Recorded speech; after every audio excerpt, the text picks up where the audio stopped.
Hello and welcome everyone. कैसे हैं आप सभी। तो आज मैं अपनी स्टोरी जिसका नाम है शर्मीली लड़की, जो कि बरखा और सुनैना की है, उसका नेक्स्ट पार्ट एक्सप्लेन करने वाली हूँ। जिन्होंने इस कहानी के पिछले पार्ट्स नहीं देखे तो डिस्क्रिप्शन में साथ ही साथ मैंने एक प्लेलिस्ट भी बनाया है, तो प्लेलिस्ट पे क्लिक करके इस कहानी के सारे पार्ट्स देख सकते हो। तो कहानी शुरू करते हैं। पिछले पार्ट में हमने देखा कि बरखा सुनैना को प्रपोज करती है, साथ में सुनैना भी बरखा को प्रपोज कर देती है। इवन वो दोनों ये बातें अपनी मम्मी को भी बताते हैं। उसकी मम्मी भी बहुत खुश होती है। इवन वो कहती है कि तुम दोनों की शादी की जिम्मेदारी मैं लेती हूँ। घर में खुशियाँ ही खुशियाँ छा गई थी। अब तो सुनैना की मम्मी ने शादी की तैयारियां भी शुरू कर दी थी। अब तो उन दोनों के लिए वो लहंगा सेलेक्ट करती थी, लेकिन सुनैना कहती मम्मी माना कि हम दोनों को शादी करना है, लेकिन इतनी भी जल्दी नहीं, अब थोड़ा रुक जाओ यार। शादी से पहले कुछ तैयारियां होती है, हम दोनों को प्री वेडिंग शूट करना है। प्री वेडिंग शूट करने के बाद उसके बाद हम दोनों शादी कर लेंगे। तो बरखा कहती है लेकिन हम दोनों प्री वेडिंग शूट कहाँ करवाएंगे, क्या हम गुलमर्ग चलें या फिर मनाली। तो सुनैना कहती नहीं, हम दोनों यूरोप चलेंगे। तो बरखा कहती ओके, यूरोप में कहाँ जाना है। तो सुनैना कहती है क्यों ना स्विट्ज़रलैंड चले। वहाँ के क्रिसमस ट्री जैसे पेड़ और नाव और वहाँ की नदियाँ, वहाँ के घर, वहाँ का तो हर एक व्यू इतना खूबसूरत है। वहीं पे करेंगे अपना प्री वेडिंग शूट। तो सुनैना की मम्मी कहती है सही है, जाओ और वहीं पे करो और 1 हफ्ते के लिए जाओ। तो सुनैना कहती मम्मी आप भी चलो। तो सुनैना की मम्मी कहती अरे तुम दोनों के बीच में मैं क्या करूँगी, मैं यहीं पे रहूँगी और मैं देखूँगी कि तुम दोनों का बिजनेस कैसे चल रहा है, क्योंकि जब मैं चली जाऊँगी तो कौन देखेगा। तो सुनैना कहती मम्मी मैनेजर है तो वो संभाल लेगी ना सब कुछ, और वैसे ही मैं उसके कांटेक्ट में रहूँगी तो सब कुछ उससे फीडबैक लेते रहूँगी कि कैसा चल रहा है काम। तो सुनैना की मम्मी कहती नहीं नहीं मैं नहीं जाऊँगी, तुम दोनों ही जाओ। तो वर्षा कहती मम्मी हम लोग फ़र्स्ट टाइम इंटरनेशनल ट्रिप पे जा रहे हैं तो सब कुछ नया होगा हमारे लिए, तो आप चलते तो हमें थोड़ा अच्छा लगता। तो सुनैना की मम्मी कहती अरे मैं नहीं जाऊँगी, मैं क्या करूँगी बच्चों के बीच में जाके, तुम दोनों जाओ एंजॉय करना। ये बोल के सुनैना की मम्मी कमरे से बाहर चली जाती है। फिर इधर सुनैना और बरखा एक दूसरे को देखते हैं। सुनैना बरखा को अपनी गोद में बिठा लेती है और फिर वो अपना मैकबुक खोलती है। उसके बाद स्विट्ज़रलैंड में वो देखती है कि कैसा टेम्परेचर है, साथ में एक वो बेस्ट फोटोग्राफर को भी ढूंढती है जिससे वो प्री वेडिंग शूट करवाएगी। सब कुछ देखने के बाद बरखा उसका मैकबुक बंद कर देती है और वो सुनैना के ऊपर आ जाती है और वो कहती है कि काम काम काम, तुम कितना काम करती हो, और जब से हमने ये काम स्टार्ट किया तब से तो तुम मुझ पे ध्यान ही नहीं दे रही, क्या काम से ही शादी करनी है तुम्हें। तो सुनैना हंसती हुई कहती नहीं बेबी, मुझे तुमसे शादी करनी है यार, और तुम्हें पता है ना कि काम भी ज़रूरी है। तो बरखा कहती है कि जब से हमने अपना बिज़नेस स्टार्ट किया है हम दोनों तो एक दूसरे से प्यार ही नहीं कर पा रहे हैं। तो सुनैना कहती है ये तो मैंने भी नोटिस। सुनैना ये बोल के बरखा को किस कर लेती है। फिर दोनों के बीच में प्यार बढ़ जाता है और दोनों को कुछ महसूस भी होता है। बरखा सुनैना के बालों में अपना हाथ लपेट लेती है, उसके बालों को सहलाती है। तो सुनैना भी उसके पूरे कमर पे अपना हाथ रख के उसे अपनी तरफ जकड़ लेती है। फिर उसके बाद बरखा सुनैना के गर्म सांस को अपने अंदर समा लेती है और वो झटके से सुनैना के होठों को अपने होठों के अंदर दबा के उसे किस कर लेती है। फिर सुनैना बरखा के कपड़े उतार देती है और बरखा भी सुनैना के कपड़े उतार देती है। फिर बरखा नीचे, सुनैना उसके ऊपर, और दोनों एक दूसरे के साथ लिपट के सो जाते हैं और फिर सीधा सुबह ही उठते हैं। अगले दिन दोनों सुबह उठते हैं और अपने बिजनेस पे ध्यान देते हैं। साथ ही साथ बरखा याद दिलाती है सुनैना को कि आज उन दोनों को शॉपिंग पे जाना है क्योंकि कल वो उन दोनों की फ़्लाइट है। तो सुनैना कहती है ओ हाँ यार, मैंने ही टिकट बुक किया और मैं ही भूल गई कि हमारी फ़्लाइट भी है। क्यों ना तुम चली जाओ, शॉपिंग करके आ जाओ हम दोनों की, और मेरा जो बाकी का पेंडिंग काम है वो कर लेती हूँ। देखो एक क्लाइंट के साथ मीटिंग है, वो हमारे बिजनेस में बहुत पैसा लगाने वाला है तो ये बहुत ज़रूरी है, तो उसको अटेंड कर लेती हूँ और शॉपिंग तुम कर लो। तो बरखा थोड़ा सा नाराज़ हो जाती है और कहती है यार ये क्या बात हुई, कल ही तो हमारी बात हुई थी कि हम दोनों साथ में शॉपिंग करने जाएंगे और आज तुम मुझे अकेले भेज रही हो। तो सुनैना उसके पास आती है और उसे करीब से प्यार से बोलती है कि बेबी अकेले कहाँ भेज रही हो यार, मम्मी को लेके चली जाओ ना। और मैं जो भी कर रही हूँ अपने बिज़नेस को आगे बढ़ाने के लिए, ये मैं हमारे लिए ही तो कर रही हूँ ना, कौन सा सिर्फ अपने लिए कर रही हूँ। तो बरखा कहती ठीक है अभी तो मैं जा रही हूँ, लेकिन अगली बार से मैं अकेली नहीं जाऊँगी। तो सुनैना कहती ठीक है अभी तुम चली जाओ, और जिस क्लाइंट के साथ मेरी मीटिंग है मैं मीटिंग अटेंड कर लेती हूँ। फिर बरखा सुनैना की मम्मी के साथ शॉपिंग मॉल चली जाती है और सर्दियों के कुछ कपड़े खरीद लेती है। बरखा करीब 3-4 घंटे शॉपिंग करने के बाद घर आती है तो वो देखती है कि सुनैना अभी भी जूम मीटिंग पे क्लाइंट के साथ है। तो उसको ये देख के बहुत गुस्सा आता है, लेकिन फिर भी वो अपने गुस्से को शांत करती है और वो किचन में जाती है और चाय बनाती है। फिर वो चाय लेके आती है और सुनैना की मीटिंग ख़त्म हो गई थी और सुनैना इतनी थक गई थी कि वो सोने के लिए चली चली जाती है। तो बरखा उसे कहती है बेबी कम से कम चाय तो पी लो। तो सुनैना कहती है यार 3 से 4 घंटे मीटिंग चली है, मेरी आंखों में दर्द हो रहा है, मैं सोने जा रही हूँ। बरखा को सुनैना का ये बिहेवियर बिल्कुल भी अच्छा नहीं लगता और वो चाय उठा के सिंक में फेंक देती है और वो गुस्से में जाके गैलरी में ही सो जाती है। और वो कहती है कि एक तो मैं शॉपिंग करके आई हूँ, मुझसे पूछा भी नहीं कि क्या शॉपिंग की, थक तो नहीं गई, और आई तो वो सोने चली गई, इसको तो मेरी फिक्र ही नहीं है। और ये बोल के बरखा सो जाती है। शाम के करीब 7-8 बजे जब सुनैना सो के उठती है तो वो बरखा को ढूंढती है, लेकिन बरखा उससे मिलती नहीं है। तो फिर वो गैलरी में जाती, वो देखती है कि बरखा नीचे सोई है। ये देख के सुनैना को कुछ समझ नहीं आता कि बरखा यहाँ क्यों सोई है। फिर वो बरखा को उठाती है और कहती है तुम यहाँ क्यों सोई हो। तो बरखा झटके से सुनैना का हाथ दूर हटाती है और वो उठ के बेड पे बैठ जाती है। तो सुनैना कहती है अरे क्या हुआ, तुम ऐसे गुस्से में क्यों, क्या मम्मी से कहा सुनी हुई है क्या। तो बरखा कहती नहीं, मम्मी ने मुझे कुछ नहीं कहा। तुम्हें थोड़ी सी भी अकल है कि मैं शॉपिंग करके आई, एक तो तुम मेरे साथ शॉपिंग पे नहीं गई और जब मैं आई तो तुमने मुझसे पूछा भी नहीं कि क्या शॉपिंग की है, तुम थक तो नहीं गई, ये अभी भी मुझे बताना पड़ेगा कि तुम मेरी केयर करो। तो सुनैना उसकी बात सुन के ठहाके मार के हंसती रही, कहती यार तुम तो बच्चों जैसी बातें कर रही हो, बस इस बात के लिए तुम गैलरी में जाके सो गई और इस बात से तुम मुझसे नाराज़ भी हो। तो बरखा कहती ये कोई बच्चों वाली बात, ये कोई छोटी सी बात नहीं है, यही छोटी छोटी बातें आगे चल के जाएंगी जहाँ जहाँ हमें मुसीबतों का सामना करना पड़ेगा, तो इसीलिए तुम अभी सुधर जाओ। तो सुनैना कहती है अच्छा ठीक है, बताओ तुमने क्या शॉपिंग की, मुझे सारे कपड़े दिखाओ। तो बरखा थोड़ी सी खुश हो जाती है और वो जो भी सर्दियों के कपड़े लेके आई थी वो सारे कपड़े सुनैना को दिखाती है। और जब सुनैना सारे पफर जैकेट, वर्सटाइल जैकेट देख रही थी, बरखा जितनी भी जैकेट्स और शूज़ लेके आई थी वो उसे बहुत एक्साइटेड होकर दिखा रही थी और सुनैना उसे देख भी रही थी। तभी सुनैना को एक क्लाइंट का कॉल आता है और वो बरखा को इग्नोर करके क्लाइंट का कॉल पिक करके बैल्कनी में चली जाती है। और जब बरखा ये देखती है कि सुनैना उसे इग्नोर करके बैल्कनी में चली गई तो उसको बहुत गुस्सा आता है और वो गुस्से में सुनैना के पास जाती है और उसके कान से अपना फ़ोन छीनती है और वो बिना कुछ सोचे समझे उस फ़ोन को बैल्कनी से बहुत दूर फेंक देती है।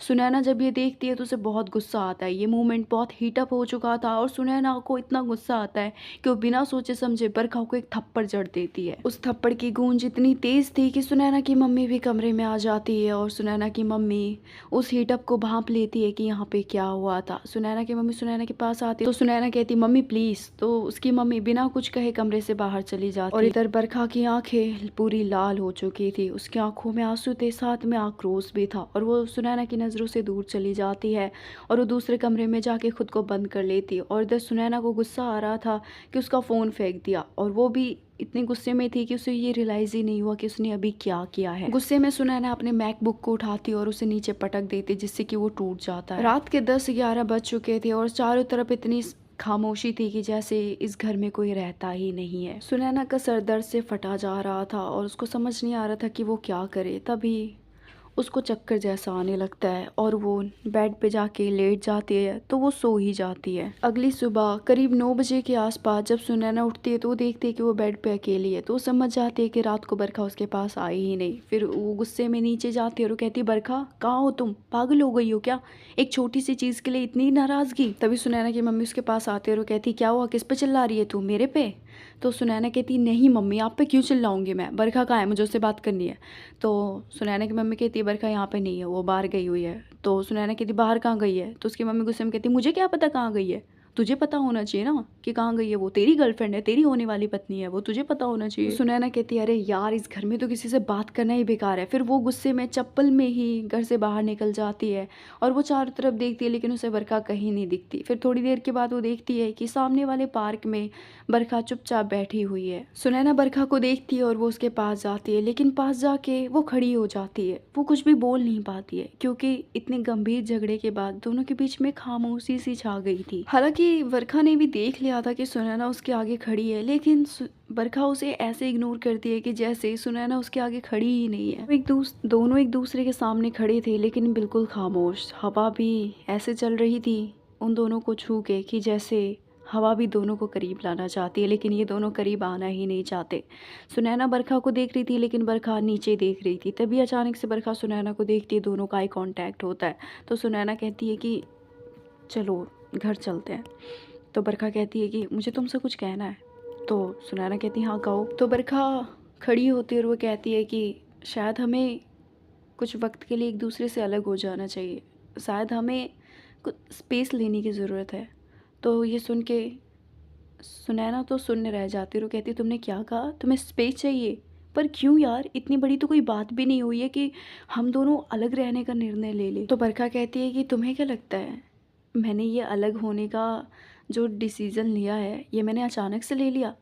ये जो तुम्हारी हरकतें हैं मैं पता नहीं कितने दिनों से नोटिस कर रही हूँ, लेकिन मैंने सोचा कोई बात नहीं, काम है, लेकिन तुम्हें तो सिर्फ़ काम ही दिखता है और कुछ भी नहीं। तो सुनैना कहती यार अगर मुझे सिर्फ काम दिखता तो प्री वेडिंग शूट के लिए मैं इतना कुछ करती नहीं। मैंने ही फ़ोटोग्राफ़र्स ढूँढे, मैंने ही फ़्लाइट बुक की, सारी चीज़ें मैंने ही की है।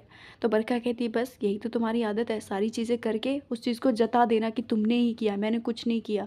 तुमने ही तो बिज़नेस किया, तुम ही तो मुझे यहाँ लेके आई थी, तुमने ही तो सब कुछ किया, मैं तो बस तुम्हारे साथ हूँ, है ना? तो सुनैना कहती यार ऐसी कोई बात नहीं है और तुम बातों को आउट ऑफ कॉन्टेक्स्ट क्यों लेके जा रही हो? तो बरखा एक गहरी सी सांस लेती है और वो खामोश हो जाती है। फिर सुनैना कहती है कि क्या तुमने सच में सोच लिया है कि हम दोनों को स्पेस लेना चाहिए?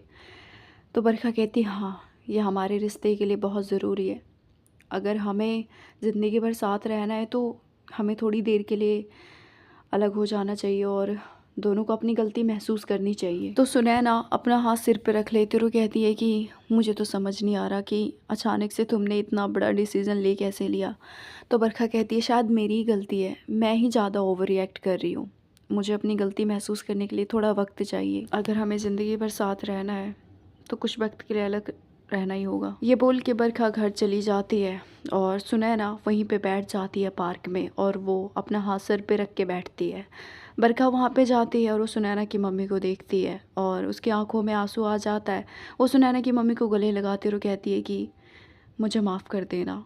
तो उसकी मम्मी कुछ समझ नहीं पाती है। फिर बरखा कमरे में जाती है और वो अपना सामान पैक कर लेती है, अपना लगेज लेके वो नीचे आती है। तो सुनैना उसे देखती है और वो कहती है कि अब तुमने ये सोच ही लिया है कि तुम जा रही हो तो तुम्हें आखिरी में कुछ कहना है? तो बरखा कहती है हमेशा के लिए नहीं जा रही हूँ, बस खुद को समझना चाहती हूँ, थोड़ी दिनों के लिए देखना चाहती हूँ कि मैं कहाँ गलती कर रही हूँ और आई होप कि तुम भी समझ जाओगी। तो सुनैना बरखा की नज़रों में देख के कहती है कि जिसने गलती की है वो तो दिख ही रहा है। तो बरखा मुस्कुराती रो कहती है तुम सही कह रही हो, जिसने गलती की है उसे तो दिख ही रहा है और आई होप कि उसे वो रियलाइज़ भी हो जाए। ये बोल के बरखा अपना सामान उठा के घर से बाहर चली जाती है। फिर सुनैना की मम्मी सुनैना को देखती है तो वो देखती है कि उसकी मम्मी की आंखों में एक आक्रोश, एक गुस्सा है उसके लिए। सुनैना की मम्मी भी कमरे में जाके अकेले बैठ जाती है। फिर सुनैना भी बैठ के बहुत कुछ सोचने लगती है और वो घर की चारों दीवारों को देखती है। चारों दीवारें उसको खाने के लिए दौड़ रही थी और चारों तरफ सन्नाटा था, बिल्कुल भी खुशियाँ नहीं, कोई चहल पहल नहीं। ऐसा लग रहा था कि अब वो ख़त्म हो चुकी है। सुनैना चारों तरफ देख रही थी और वो अपना सर बहुत तेज़ पकड़ लेती है और वो कहती यार ये मैंने क्या कर दिया, ये मैंने क्या कर दिया। सुनैना को कुछ भी समझ नहीं आता कि वो क्या करे, कहाँ जाए। उसका कहीं भी मन नहीं लग रहा था, अकेले बैठ रही थी तो उसके माइंड में बहुत नेगेटिविटी आ रही। अभी वो बिना कुछ सोचे समझे अपने कार की चाबी उठाती है और वो मनाली की तरफ चली जाती है और मनाली जाके वो एक गहरी सी सांस लेती है और वो बहुत ज़ोर से चिल्लाती है जिससे कि उसके अंदर जितना आक्रोश भरा था वो निकल जाए। साथ में वो कार के पास बैठ के रोने भी लगती है क्योंकि वो समझ गई थी कि उसकी ही गलती थी, लेकिन उसे ये भी लग रहा था कि सारी गलती मेरी तो नहीं थी यार। अब कुछ दिन सुनैना मनाली में ही रहती है, वहीं पे वो एक होटल ले लेती है और वहीं पे वो मनाली को एक्सप्लोर करती है। और उधर बरखा ने भी ज़िंदगी को अपने तरीके से समझने की कोशिश की और दिन भर तो वो अपने पेंटिंग्स बनाने में और उसको अपने वेबसाइट पे अपलोड करने में बिज़ी रहती, लेकिन रात को उसे एक खालीपन सा होता था। वो फ़ोन में अपने और सुनैना की साथ की तस्वीरें देखती और वो बहुत रोती क्योंकि वो जो खालीपन था वो कोई भी नहीं भर सकता था। उसका मन करता था कि वो सुनैना को कॉल करे, लेकिन वो सुनैना को कॉल इसलिए नहीं करती ताकि सुनैना को अपनी गलती का एहसास हो और वो उसे खुद कॉल करे। और उधर सुनैना ने भी अपनी ज़िंदगी अपने तरीके से जीने की कोशिश की थी, लेकिन दिन भर वो बाहर ट्रैकिंग करती, कैंप लगाती और नई नई जगह घूमती, लेकिन रात को उसे भी वो खालीपन महसूस होता और उसे वो रियलाइज़ हुआ कि ये जो खालीपन है ये खालीपन उस कोई भी नहीं भर सकता। हर दिन सुनैना को एक अजनबी सा लगता था। उसे लगता था कि इस दुनिया में उसका कोई है ही नहीं। दोनों के हाल एक जैसे ही थे, दोनों एक दूसरे से बात करना चाहते थे लेकिन करते ही नहीं थे। सुनैना को लगता था कि बरखा उसे कॉल करेगी और बरखा को लगता था कि सुनैना उसे कॉल करेगी। दोनों के बीच में बस ईगो जीत रहा था और कोई भी नहीं। सुनैना जब बाहर जाती थी तो उसे बहुत से लोग दिखते थे। उसमें से वो कुछ कपल को भी देखती थी जिससे कि उसे बरखा की बहुत याद आने लगती थी। फिर वो फ़ोन में बरखा की फ़ोटो देखती और उसकी आंखों से आंसू बहने लगते। और उधर बरखा का भी यही हाल था। दिन भर तो वो अपने कामों में व्यस्त रहती थी लेकिन शाम होते ही उसे सुनैना की याद आने लगती और अपने चेहरे की खोई हुई मुस्कान भी। बरखा कहती है कि क्या सचमुच हमारा रिश्ता इतनी जल्दी ख़त्म हो गया? हमारा प्यार इतना कमज़ोर तो नहीं था कि एक छोटी सी लड़ाई पे सब कुछ ख़त्म हो जाए। क्या सच में सुनैना को मेरी याद नहीं आती? क्या सच में उसे अपनी गलती का एहसास नहीं हुआ?